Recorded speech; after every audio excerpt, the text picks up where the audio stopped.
You're listening to the B4evaKool podcast. My name is Rex45.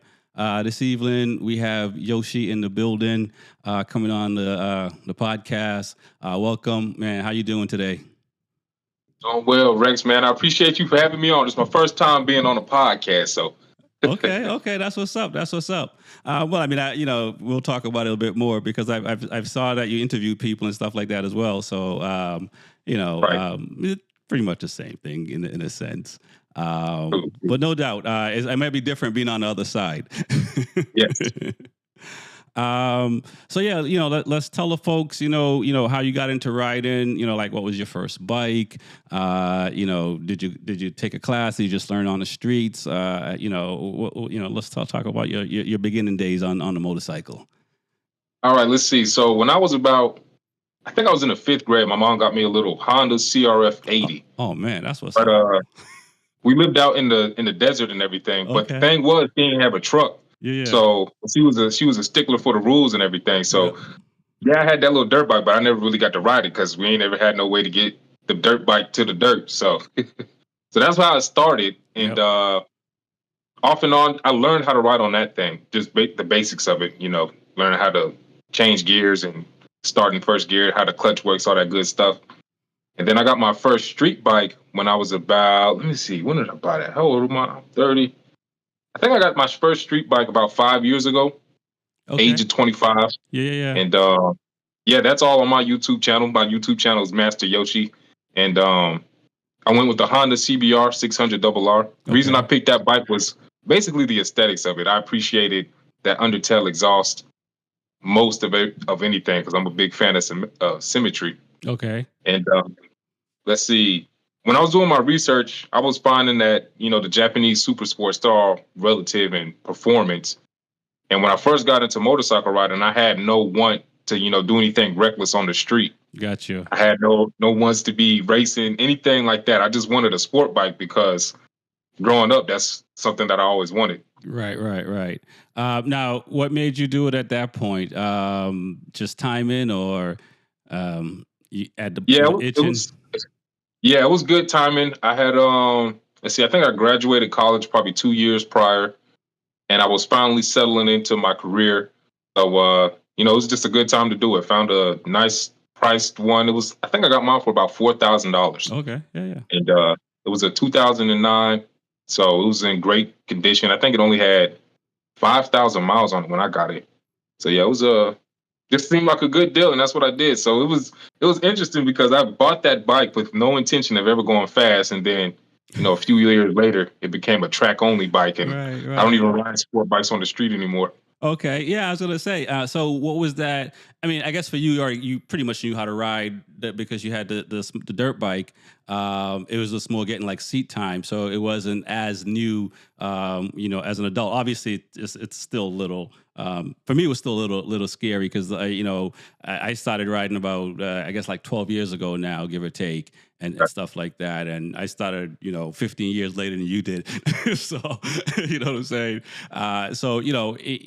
For me, it was a little different.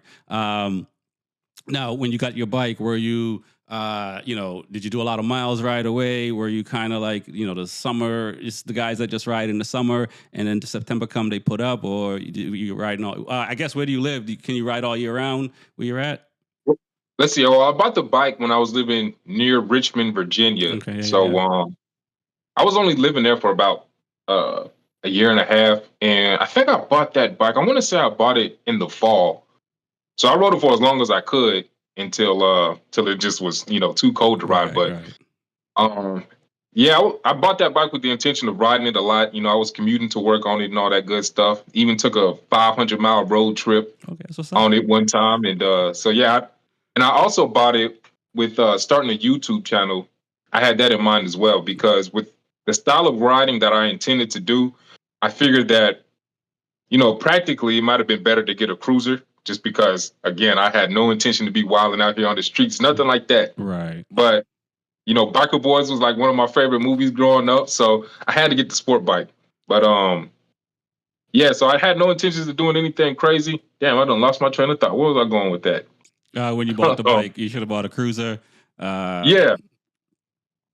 So yeah, I still did the whole commuting thing, and I bought the bike kind of with YouTube in mind. So I Right. thought a sport bike would be more popular with helping the YouTube channel grow. So that was another reason why I wanted to go with the 600. Okay. But Um, yeah, like you said, it wasn't too scary for me. Both of my parents ride, okay. so Yeah. Yeah. it was, it was interesting trying to convince the wife Right. that I won't be doing anything crazy, and I was pulling up all kinds of stats and all that, and basically drilled it into her mind that motorcycle accidents most of the time are at the fault of the rider. Of course, there's freak accidents where cars cut you off and all that, but even in those instances, there's things that a biker can do Right. to better mitigate those risks of being cut off. Right. And she might not want to hear this, but falling is part of riding too. So I think if you have gear, I mean, I've fallen like 8 times, and I had gear for all those times. And if I didn't have gear, I'd be like missing toes and all type of things. Yeah, So like I'm a big believer in riding with gear because for the most part it will keep you safe. for sure, for sure. That's what transferred me to becoming a track rider. So fast forward a few years, I started riding track. I could see what the motorcycle could actually do. Right. And then so I went out on the street. It was where I was practicing some of my track techniques. It was at this airport loop. So I mean, of Okay. course, it's not a track, but it's the closest thing that you could do Right. streetwise because there's no curbs, there's no oncoming traffic. So I ended up crashing at like 80 miles an hour, Okay. tore the bike all up. But I was all geared up. I even had my airbag vest on, Right. Right. Right. full leathers, all the good stuff. But yeah, wrecked the bike. And then I converted it to track and said, "Yeah, I ain't gonna do this on street no more." And what was that like for you getting into the track, and how did you get into it? I mean, is it just from YouTube? Did you have friends that were starting to get into track or riding? How did you stumble into the track life?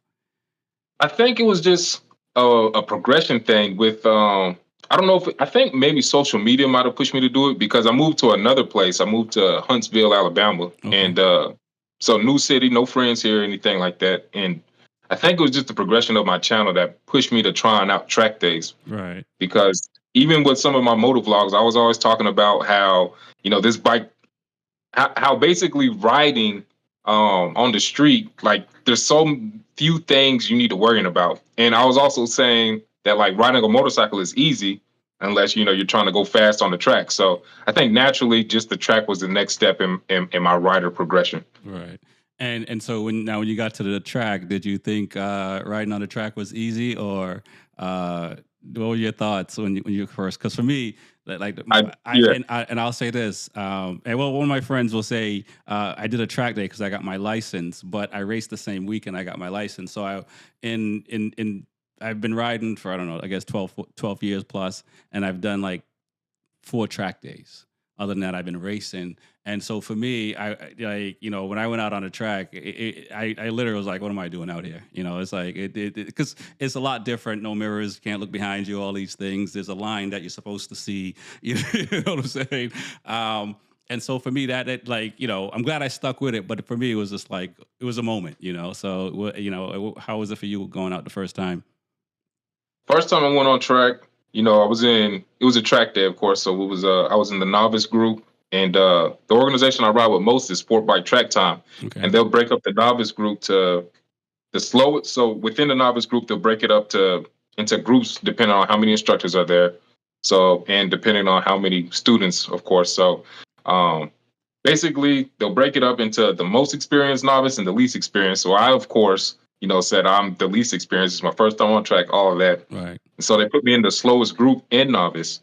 And that made me think that track riding was easy because like it felt so slow. And then when they finally let us get out on our own, I'm like passing people. I'm thinking, man, this is easy. Right. Right. And Right. then so that was what I was thinking until I went into intermediate and saw how slow I really was because when I before I got my street bike, I did take the MSF course, Mm-hmm. and those instructors really drill into you that you can't touch your brakes while you're in a corner.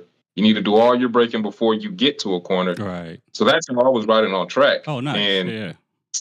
still passing people, but of course that's not how you get around the track fast. So yeah, when I started moving up into intermediate and riding with faster people, I was like, okay, yeah, there's a lot of work to be done. Gotcha. And now, do you do a lot of track riding in a season? And have you done any racing yet? Let's see, my first time on track, my first year in track. I think I'm starting year 4 now. So year 1 only did 3 track days. Year 2, I think I doubled it or did more than double. I think I did 8. Okay. And then year 3, I did more track days and started racing in year 3. And then I got the opportunity to become an instructor. Okay, that's what's up. So definitely got a lot more miles under the belt. So last year was my first year racing. I think I entered a total of maybe 6 races. Okay, and which And clubs or club? with Wera, yeah, I Yep. was racing with Wera, doing 600 races. Okay. And yeah, so I wasn't too happy with my results. So I took a step back this year to focus on getting faster Gotcha. and also saving some money because that racing shit. Woo, Yeah. No, we have similar stories in the sense that the first couple of years was just a couple of rounds, and then for me, like I was originally grew up in Boston, and the closest track to us is New Hampshire Speedway. So I did, and so track days. Jersey would probably have been the closest. I mean, now they do like Palmer and the Thompson, some tracks that I probably in the last 4 or 5 years we can get to. So I mostly was just going to Loudon for I mean, God, from 2013 to 2019 before I went to a different track, and so yeah, but like 2015, I started doing all the rounds, which it was like 7 rounds, and at the time there were CCS and a series at the time, and the last couple of years they broke off to their own series and left CCS Azura. But yeah, and in 2021, after the pandemic, I did like pretty much all the CCS rounds from all the way from Florida all the way up, and that was like man. that was like the most riding I got in one season, which was if you can do it, it's unbelievable because when you're riding that much, you just get quicker. You know what I mean? Okay. And what are So you riding or racing on?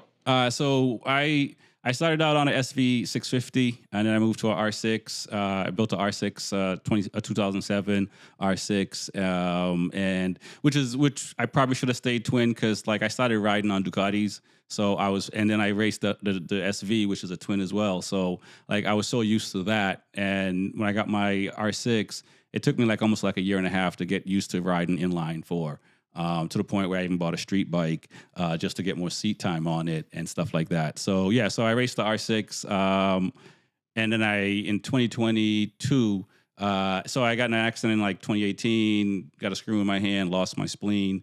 And I went racing like as soon as I could. My arm wasn't fully healed. I was riding the bike all wrong. By the time I got healthy, my body position was off. So I ended up getting a RC 390 KTM. And so I've been riding that the last few years, mostly racing with that. And now I feel like I'm in a place where like, okay, I can, either race my R6 or, look at like one of the RS 660s or something like that and go up in power again. Okay. So, So, so you're definitely one of the ones who definitely prefers racing over track days, huh? yeah. And that's just because I started on it. And in hindsight, I probably should have done track days because it's hard to really work on body position in a race, right? You know what I'm saying? It's really hard to do that. So I find myself that I am doing more track days now these days just so I can work on these things. And for me, moving down to the RC, now I'm braking later. Now I can carry more corner speed. And now like you got to do all the right things on a small bike because if not, you're going to slow down. So it's like, so you pay attention more to your body position and stuff like that. So, and so I rode my R6 earlier this year and like I rode it last year, but most of my races was on the RC and like if it's like you'll have a small bike, then a lightweight bike, then a super sport bike, right? So it's like sometimes it'll be back to back races, and when you're by yourself, it's harder, than when you have people with you and stuff like that. So Sure. I was just like I was trying to pick races I can do the R6 in, but I ended up just focusing on the small bike. But this year and future, yeah, I definitely want to. I want some more speed again now than the RC. But don't get me wrong, those bikes are nice because it's fun. You can still jack yourself up, but it's still fun. And you can still get pretty quick. And it's also when you do track days and stuff like that, and guys on or women on big bikes, and you're passing them on a small bike. That also feels kind of good. Oh, for sure, for sure. So Yeah, this year I took a step back from racing, but I do want to race the Grom. I've been seeing those Grom races that Weird does, and that yeah. looks like that looks like a lot of fun for sure. Yeah, yeah. One of my buddies, he's building out his Grom to do some Grom races as well. I think Motor America is doing some mini races as well too. So there's opportunities there to get out there. But man, it's still it's still a lot of money you got to put into them bikes. I'm gonna just do the Weird one, see how it goes, because I know every time they do it, they have some people on stock ones. So I Okay, just get out there at least once. I'm not trying to be super competitive on it. right. So yeah, this year, like I said, taking a step back. So yeah, I just want to get out there to see what it's like. Got you, And got you. but yeah, that's one of the reasons I'm really thankful with being an instructor, because you get so much more time to work on those little things that you were talking about, especially like if you're coaching novice, then Right, and a lot of things that some people preach is that you only work on one or two corners at a time and do those corners on opposite sides of the track. right, So when you get the opportunity to be an instructor and you get to slow down and you're not feeling like because that was one of the things, like when you pay for a track day, you want to get out and pretty much put like 90% yep, in each session you're in. right. You want to get your money's worth. So being an instructor is definitely a blessing. I Right. definitely appreciate being able to slow down and work on those things to make you consistent. Yeah, definitely. I not that I'm comparing myself to Rossi or anything like that, but I saw a thing where he's like, if when you go out on the track, if you're not working on something, why are you out there? And that kind of thing in practice, obviously not in the race. And it made me look at it differently, and again, made me like, okay, I should do some track days where I can just work on stuff, and not necessarily, like I said, trying to, you know, you get a couple of practice sessions in the morning, and then you got to go fast, and you're not in a race trying to figure out what your body looks like. You just trying to chase down the person in front of you, or you know what I mean, or maintain what position you have. But it's pretty impressive that in it seems like in about like 4.5 5 years, you went from doing some track days to instructing, and so it seems like you got up to speed pretty quickly. And did that surprise you, or was it more just kind of like you just immersed yourself in just trying to absorb as much information as possible? Yeah, that's what it was. It's the latter for sure. Because I have that type of mind where I'm trying to figure out how things work, and so there's a lot of instructors that I was talking to while Hmm. while I was coming up through the ranks, so to speak. So talking to them, then also being a YouTuber and all that, I figured instructing would be a cool thing to do. I like being able to help other people do things. So um, yeah, I was talking to them, and they're the ones. Shout out to Cheetah 740. He's one of the coaches that got me into coaching. He, Okay. put a good word in with the head of STT and all of that. So that was really one of my ways in. And yeah, so I think I'm definitely not one of the fastest coaches, but I do have a pretty meticulous mind. So, and that's the cool thing about being an instructor too. You don't necessarily have to No. go fast, but Right.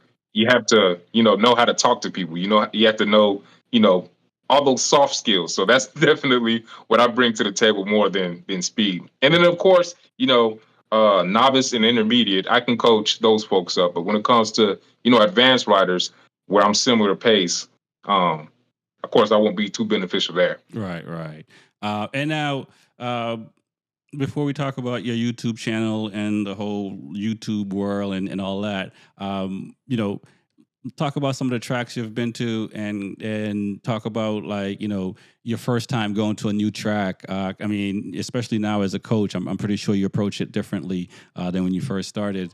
And so I assume you went to VIR because you were in Virginia, and no. Didn't get a chance. Yeah. So when I lived in Virginia, Okay. I was there temporarily, so I only had an apartment and all that. So I didn't really start doing track days until after I bought my house. I Okay. was trying to be, financially responsible, and Yep. which I feel like is a good thing.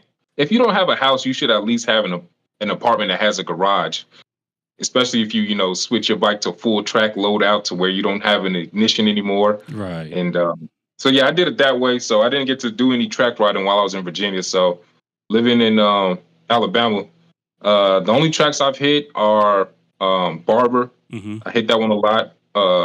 Talladega, the Talladega Grand Prix. Yeah. Yep. Let's see what else. Road Atlanta. What's the other one in Atlanta? AMP, Atlanta Motorsports Park. Okay.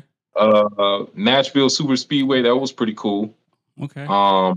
And Polecat Training Center. It's a small little. It's a crazy track. That track by far was the most work I've done on a motorcycle.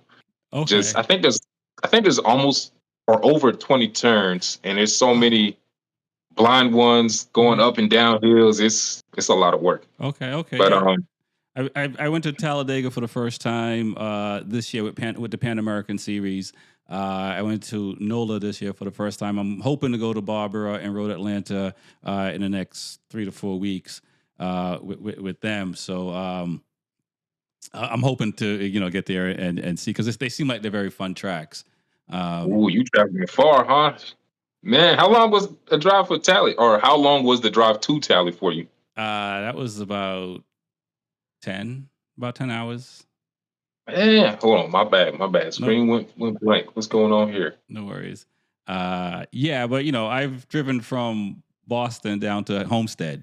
So, Down in Florida, right? Yeah. So when I lived in Boston, I drove to Homestead, drove out to Black Hawk, and so went out there. That's 20 something hours. I don't mind the drive, but now I'm probably like I mean, being down in Florida now, like, yeah, I'm probably not going to drive more than like 12 hours and get to a lot of tracks on this side. But for me going forward, I would like to just race or ride at new tracks. So I know I'm going to be, hitting the road anyway. And one of the tracks that I hope to hit is Laguna Seca. So I know that's like almost 28 hours away from me. But it's like, for me, that experience of going to a new track, setting it up, trying to figure it out, and try to be, obviously your first time there, you can only get so quick, especially at my level. I'm sure pros can come in and figure it out in that day or whatever the case may be. But like figuring out those tracks and that's having that challenge, and just going to more tracks. Okay, yeah. So when I first started track riding, I more so was going to just enjoy the experience. Like Right. I never thought that I'd ever be racing for one. So Okay. my goal was never really to come out and put down, crazy lap times. I didn't start running a lap timer until I started racing. Okay. And Yeah. and so like the first time I went to Nashville Super Speedway, Yeah. I was definitely excited for that one because it was going to be a night event. Yeah. And I had never ridden on track at night. So I was excited for that, but I ended up crashing, which sucked because I didn't crack my helmet, but the helmet took damage, and I figured, I'll take that as a sign to chill out. All kinds of other bad omens were going that day. My bike fell over in the trailer.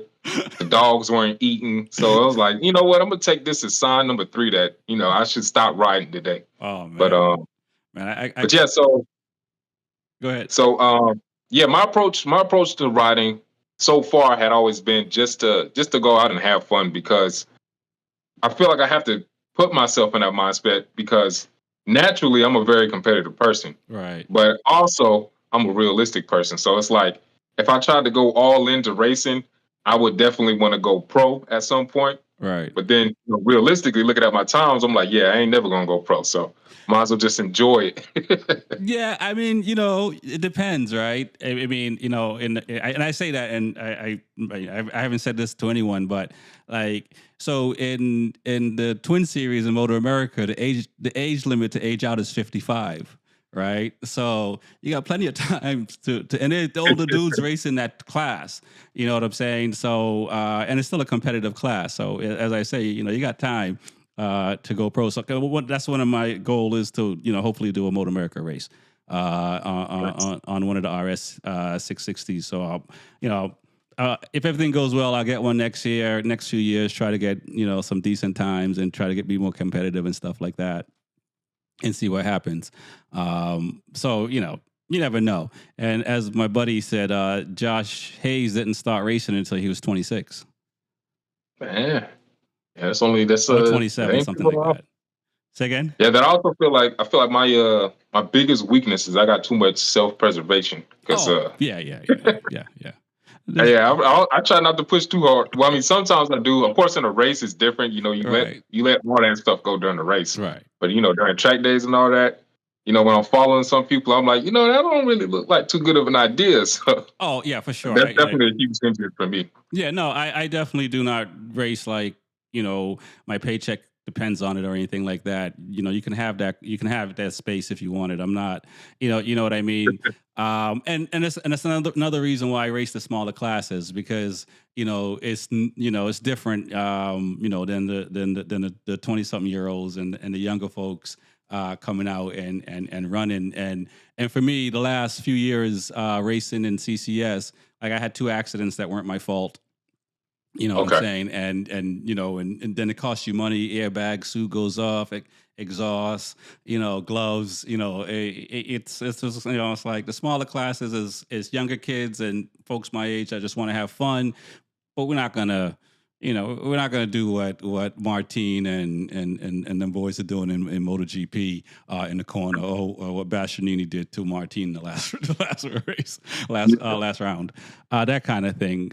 So I do get that, and you see that on the bigger bikes, the 600 and the thousands, and I'm pretty sure you probably, as a coach, you see people come in there, they just say they just started riding and they're on 1,000. Right, and they go into turn 1 and they break the collarbone. You see that. So and I've seen it, and so for me, yeah, it's definitely self-preservation with a little bit of thrill. Yeah.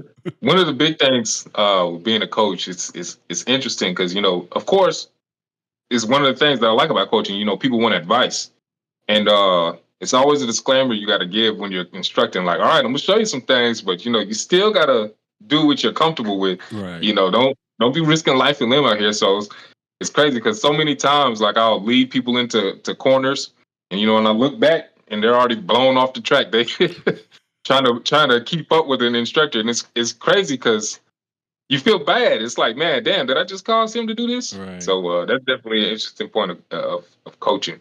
Yeah, I don't know how you get around that because and I haven't coached, but I've heard people say, this is the first time out, take your time, and make jokes that you can lose it in this turn. And there's people that literally go out there and do that. Yeah, It makes it bad for other people because depending on what happens, you gotta wait for them to clean up or whatever, and so your time could be cut down. And I don't, you've been doing it for about 4 or 5 years. I don't know, you might need maybe 20 years to maybe have a better understanding because I don't know how you can stop that. Like that people coming in and doing stupid stuff, like yeah. because you give them the speech and they still do it.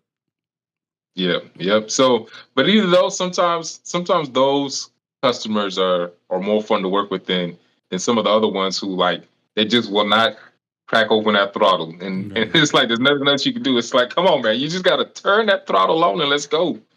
But it's definitely I still appreciate it, man. Of course, everybody learns at their own pace, so Right. I'm And thankful for. And before we go on to the YouTube stuff, now when you talk about the throttle, because I've seen folks online uh, suggesting that they can start on a 600 or 1,000 as a beginner bike, and I started out on the 848, which wasn't a good choice for a beginner bike, and in hindsight, I should have started out on a 400. What's your thought on or if someone asks you for advice about starting to ride, do you suggest the middleweight or the 1,000, or do you steer them to the smaller bikes?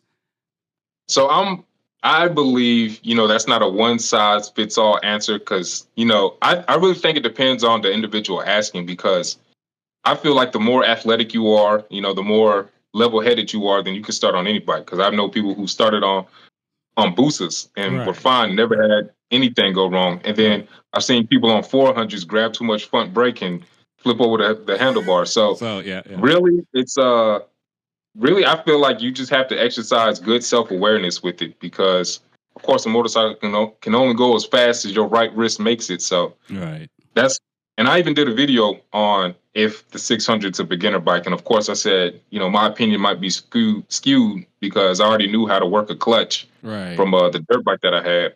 And then also, that's also another thing. If you know how to drive a standard transmission car and you have Right. that clutch concept down, Right. then you might be able to start on a higher displacement bike. So it's really for me one of those. I'll never say nobody should start on the 600, but I'll Right. also never say nobody shouldn't start on the Gotcha. 600. Gotcha. Gotcha. I'll go out on a limb and say probably shouldn't, but it could, Yeah. So one of the reasons, one of my reasons is it depends on the type of rider you are too. So like if you want to start off on track, I would definitely say, yeah, don't do the 600. It's going to be harder to become fast and get those good tendencies down on that 600 than right. it would be on a 400. Because as you were saying earlier, you got to clean up all that small stuff, bring it in good entry speed. Because if not, you're gonna rely on your bike's power to make up a lot of time. Right. But for street riding and somebody like me, like the type of riding I was doing on street, I'm like, it doesn't really matter because shoot, I probably broke over 100 miles per hour less than 10 times less than 10 times on the street. So Right. Right. Yeah. And I say that because you're right. It does depend what kind of riding the person wants to do. Because if they want to just obey the speed limit all the time, then it doesn't matter what they're on. yeah, But if they're gonna, yeah, then you for should sure. know when you should brake. You should know how what your lean angle is and how you should be coming off the bike and all this stuff. And that's the only reason why I say that. Because other than that, yeah, you're right. I started on a big bike. I survived it. I played with cars as a kid, and faster I go, the slower things happen, right? So, for everyone, it's different.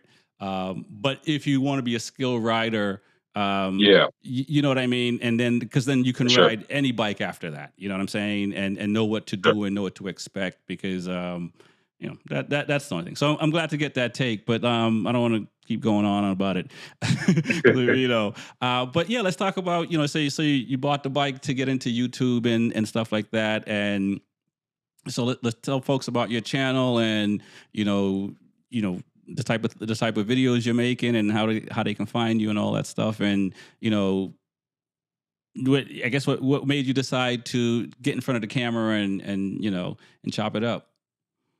Okay, so let's see. I was always, not always, but for a while, I had always been doing something on social media. Whether it be skits or at one point I even had some gaming content. Okay. I'm somewhat of a nerd, despite Yeah. pain showing in the paid in full. But yeah, back in college, I started playing Star Wars Battlefront. And Mm-hmm. I was good as hell at that game. I had I think my kill death ratio was like a 3, Okay. Wow. something like that. So yeah, then I even joined some gaming group or whatever. So that's the biggest content that I was creating at first. Started with that, then transitioned into Grand Theft Auto content a little bit, and then I was like, this is the same time I was wanting to get a motorcycle, and of course I started doing research, Mm-hmm. Googling and YouTube and stuff. And shout out to Cycle Cruiser, he was one of the first YouTubers that I saw. But Right. watching Yeah. his content, I was like, man, let me, I could do it better than he doing it. Of course, that's probably, what everybody thinks when they start Right. anything. Right. Like Well, you that's see how you should somebody, though. yeah. Yeah. So that's what it was. I saw Cycle Cruiser, I was like, man, I could do this way better. So I didn't necessarily get a bike to be on YouTube. I wanted a bike, but then I was also, doing the research, and I was like, you know what, this would be a cool adventure to do at the same time. Right. So that's how I got into YouTube, and the name Master Yoshi came from. I started my channel off, and I was gonna call it Two Trill, Okay. but I'm telling you like how conscious I am of being safe on the street. So I was like, that name ain't gonna match the type of ride I'm about to do. Right. So Right. Right. and I was, thinking back to my Grand Theft Auto gaming, and I started this. My character was like Asian inspired. It had like the Japanese Onin mask. Yep. Yep. So I was calling myself Master Yoshi with my GTA content. So I just made it into the YouTube thing as well. Gotcha. I thought you're like into Oh no, God, I just lost it now. Dragon Ball Z. Yeah, that and all the other Japanese cartoons, Yeah, not so. I anime. mean, I do like Japanese culture, Yeah, yeah, but yeah. like I'm not a big anime watcher or nothing. But I'm more so of a fan of like Japanese architect Okay. and in art. Yep. The cherry blossoms and all that, the Japanese style tattoos, that type of stuff. Gotcha. I really like. But Okay. And so and what's that been like for you? Making the videos and putting that out, and what the audience has been like. And I assume you plan to continue. yeah, so I started the channel about 5 years ago. I think I got monetized within shortly after a year. Okay. And then so all the research, again, I'm a big researcher. So all the research I was doing was saying it takes about 3 to 5 years for a channel to really blow up. Right. So let's see, last year was year 4, and my growth has been so stagnant. Like the same amount of subscribers or everything I was doing per month, like 80 to 100 subscribers a month. That rate of growth has been the same since year 1. Okay. So it got super frustrating. So last year I definitely toned down all the content I produce, and I've been trying all kinds of different things. I've got basic moto vlogs. I got maintenance videos, race videos, rap videos, Okay. rap with a W and rap with an R. All right. I've tried all kinds of different things on my channel. So yeah, if anybody goes to that channel, they'll see all kinds of different stuff because Right. I always felt like I've been a pretty creative person. So I definitely toned down my YouTube content this year as well. Took a step back from it, but the channel's still making a little bit of money. So I post content every now and then, especially when there's a request for something specific. Gotcha. Um Gotcha. Okay. and yeah, like right now I'm working on a monkey grip video. Okay. People have one of those on my bike, so working on one of those. Right. And how do you like that? The monkey grip. I'm very neutral about it. Okay. I know some people put it on and they're like, "Man, I'll never ride a bike without it again." Right. Right. That's what I mostly hear. Yeah, so I don't think it's a bad product or anything like that, but I think for me and my ergonomics, it hasn't made much of a difference. Gotcha. And one of the reasons I really wanted to get it was my first race at Barber. I was dragging foot peg, and so I was thinking, yeah, I need something to help me get off the bike more. But I was dragging foot peg during that race after watching somebody else's footage. During the race, of course, you forget about everything. So Right. I'm like basically neutral on the bike and Leaning the bike almost at over. max, Yeah. Yeah. yeah, Yeah. almost at max lean angle. But yeah, so I look at pictures now with the monkey grip and before when I just had regular tank grips, and I really don't feel a difference, and I don't see a difference either. But it might be, well, for one, I think that rear sets are a bigger ergonomic upgrade than the monkey grip. For me, at least, it has Gotcha. been Right. Yeah. rear sets and clip-ons. And then the way the CBR tank is shaped, the tank extender or the monkey grip really didn't add anything different because my leg still fits on the bike the same with the monkey grip or without. Gotcha. But And, we'll do a money back guarantee, so I'm not going to discourage anybody from trying it. right. That's what they're big on. They say if you don't like it, send it back. But I'm gonna keep mine because the benefit of it is it's pretty easy to reapply and take off. And I change up the look of my bike every season, so Yeah. it's gonna I saw be some of your cheaper in videos. the long run. Yeah, it's definitely gonna be cheaper in the long run instead of buying tech specs every year. Right. And now, when you change up your bikes, you're pretty much doing the work every year on your bike yourself. Oh yeah, everything. So this year was the first year that I painted it. Yeah.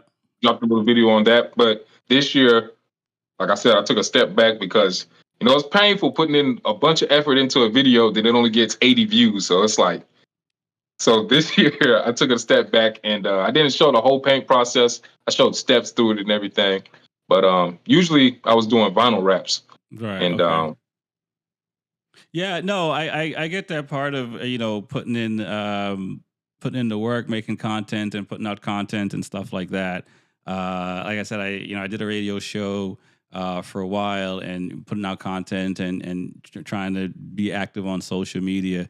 And it was only under 2 years that we decided to start doing YouTube videos or just videos in general, because we were just doing radio and podcasts as far as being on Amazon and Spotify, iHeart, all those places. But we never thought about in the studio in a radio station. We didn't have cameras, so I didn't even think of it. So like getting that and building out the page and stuff like that it is a process, man, and it's almost you got to be like Noah building the ark. You just got to believe and just keep going. Yeah.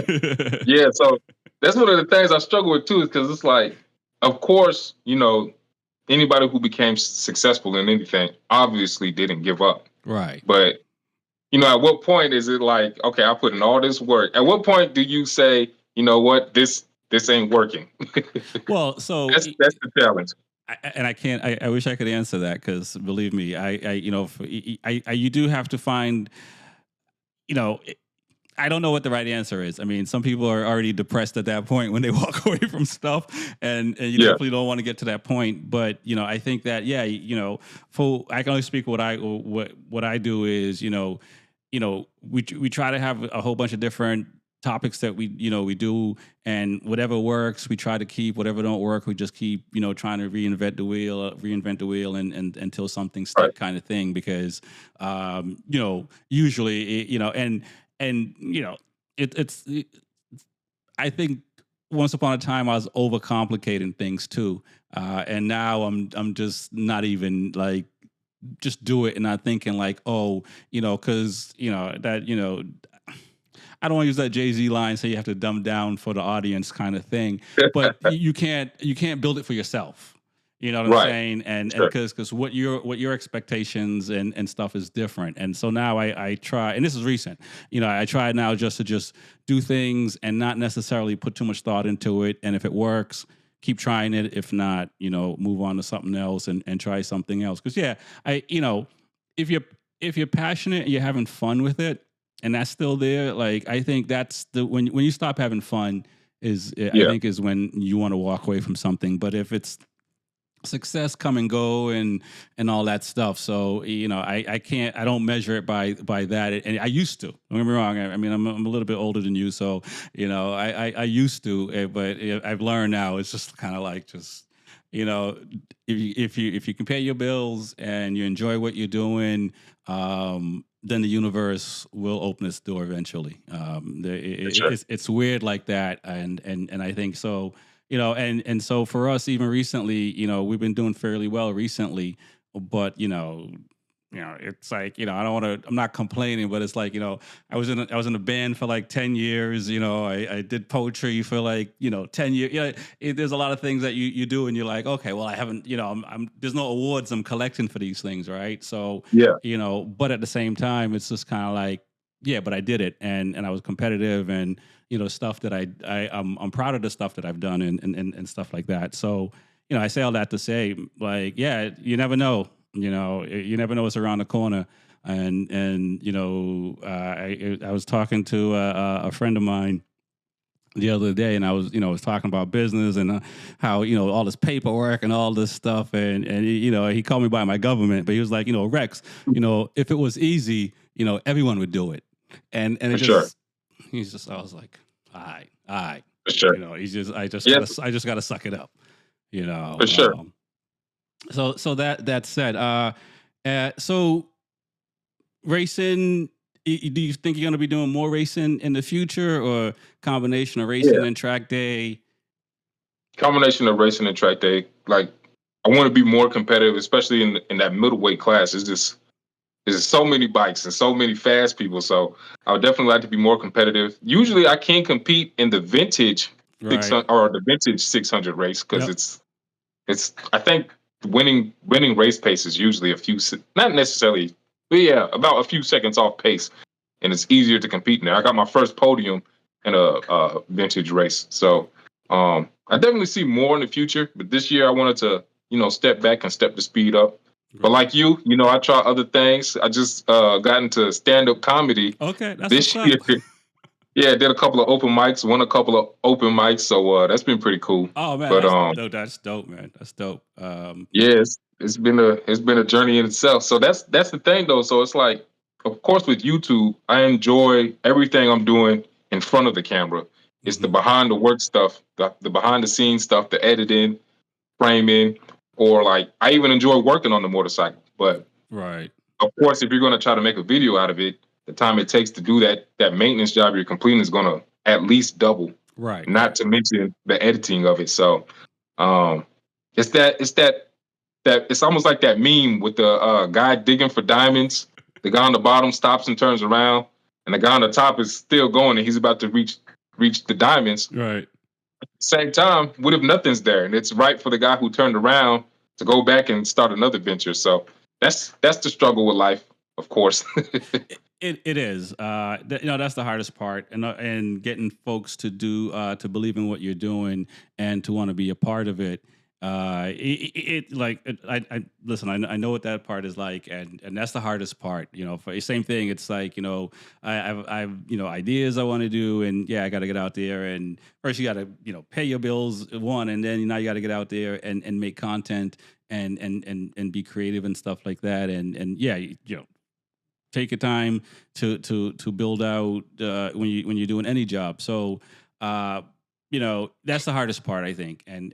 But like I said, I'll you just keep asking people, and maybe that's maybe there's someone out on YouTube that might be interested in being a part of it and help build out what you're doing.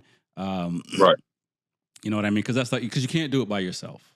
for sure. You know what I'm saying? And it took me a while to figure that out. You think you can be everywhere at once, and you can't. And the hardest part is like letting stuff go and letting people take care of the thing. And when you let and then they have to learn. So there's mistakes that has to happen, and you gotta keep your cool. And because at the same time you don't have no one else to call anyway, so Yeah, you know what I mean. So, but I find that over time, it gets easier, so, for sure. And I so like what you said about you're kind of putting a little less thought into it. That's how my channel has been. Like my most popular reel, I think it has like over 2,000 views or something like that. right, yeah. And all I did was just had cameras, and I said I didn't even say anything. It's just titled something like trail breaking and rev matching. Yeah, yeah, yeah, yeah. Effort into the video other than framing it and posting it. And that's my most successful piece of content I've done on my YouTube channel. And There's then like when I first started, I put a whole bunch of effort into one of my videos talking about basically how safe a motorcycle can be. mhm. Running off all kinds of stats and all that, did all this research, man. Necessarily didn't memorize my speech, but I memorized all the facts that I was going to Right. talk. Yeah. Went through that. That thing got maybe 300 views, something like that. So that's where I'm at now with my YouTube. Just trying not to put so much effort or so much time into it. Yeah, yeah. No, I think that's the best lesson to learn because, like I said, I like same thing. My shorts that have the most plays are just like rolling in back to the paddock or rolling out to go out to hot pit. It's nothing. I'm not doing anything fancy. No revving, no nothing. Putting on my helmet and zipping up my suit. Yeah, It's so that's why, yeah, it's just so, and that's where I am at, just doing simple things and capturing the moment and seeing what happens. I mean, the beautiful thing for me, like, yes, I don't have to pay bills doing it, and I do have the time to do some of it. So and I enjoy it. You know what I mean? Doing radio, yeah, it's not something that, like, coming from the band days and stuff like that, I didn't really want to do radio. I had a friend that has a radio station in Boston, and he nagged me for like 2.5 years, 3 years, and finally, I did it. And once I started, it was like I really enjoyed it. I really enjoyed it a lot because even then it was, I used to DJ and stuff. As you see, I got a turntable in the back, but vinyls. And so for like looking for things, it's almost like going to the record store, going through vinyls because you're looking for stuff that nobody else knows about. You know what I'm right. saying? And trying to bring that out and doing that. And so, to come here and do this now, it's I never thought I would, but it's fun. Enjoy it. And, you know, I didn't think I would know as much as I know about motorcycles, but like, I've been following MotoGP, all the classes, all these things, and doing all the stuff, and now it's just like, oh, I got like 10 years of knowledge, and so tying that with doing so like the B4evaKool podcast came about because I did a show called Smoking Rhymes. That was a radio show. We played poetry, talked about poetry, we played undiscovered artists, so pretty much new artists. And then we talked about cannabis as well. And so by breaking that show up, we had this thing called Motorcycle Corner. So we were doing the second hour where I would just do like a little segment. And so one of the guys I do the show with now, I would bring him in and we'd talk about it.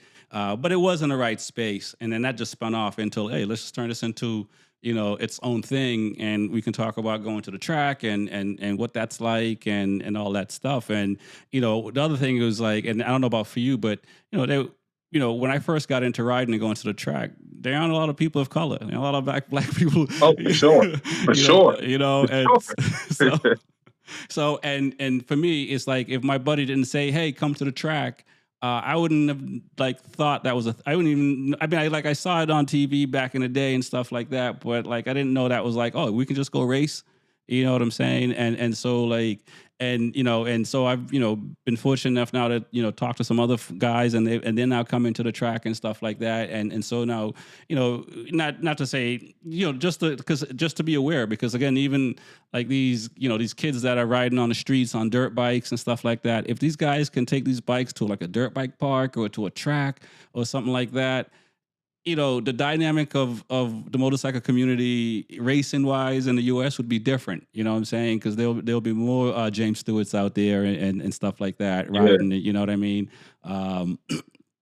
So doing this I also feel good about that, because it is bringing more awareness, because I don't I didn't know about it at one time, and TJ, who's been on the show, like he's a friend of my son, and they just happened to come by my house, and I was showing them the race bikes and stuff and talking to them and invited them up, and then 3 years later I sold him my old race bike, my 07 R6, and now he's up there racing and bringing his buddies up, and they're doing track days and racing and stuff like that. So it's cool to see all that, and like I said, and I was fortunate enough that my friends did the same for me when I first came up.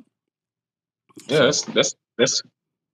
That sounds like a great way to get into it, to have people usher you into it. Yeah, I like that. It definitely makes life definitely a little easier, and as you say, I know, like the motorcycle community to me is like one of the best communities in the world. I mean, I don't know all of them, but like everybody shows each other love. You can your bike could be broken, the guy next to you will give you a part and then go race next to you and stuff like that.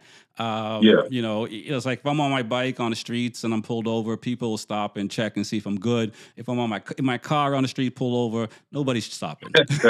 Yeah, for sure. You know what I'm saying? So the community is pretty dope. Yeah, I agree with you on that, for sure. So let's, we've been at it for a little bit. Let's, shout out your sponsors. I mean, I definitely want to thank you for coming on and chopping it up with us, because, it was nice to have you on. And definitely, I want to hear some of that poetry at some point. I mean, not poetry, comedy.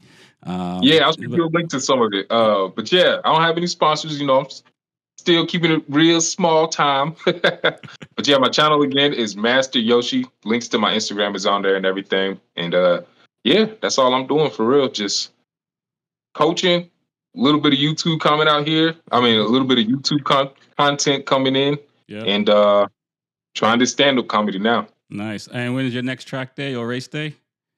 Let's see. Next track day, I haven't booked it yet, but my last track day was just this past weekend at Barber, so it was a good one. It was a great one.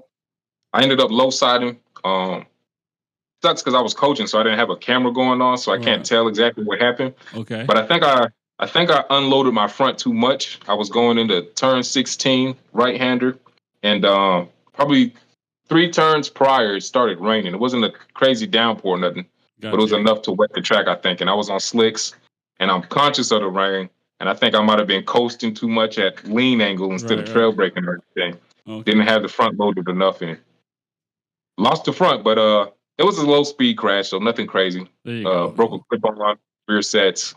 And then, like you said, people in the track community, they came up and helped me fix it up real quick at night. So it was a good day. Nice. I'm going to be out that way in a few weeks. How far are you from Barber? Because, I mean, if you want to race the Pan American Series, you just, as long as you have a race license, it's easy enough to get a license with them, and that series Okay, is pretty. I don't know if you've been to any of their races at all.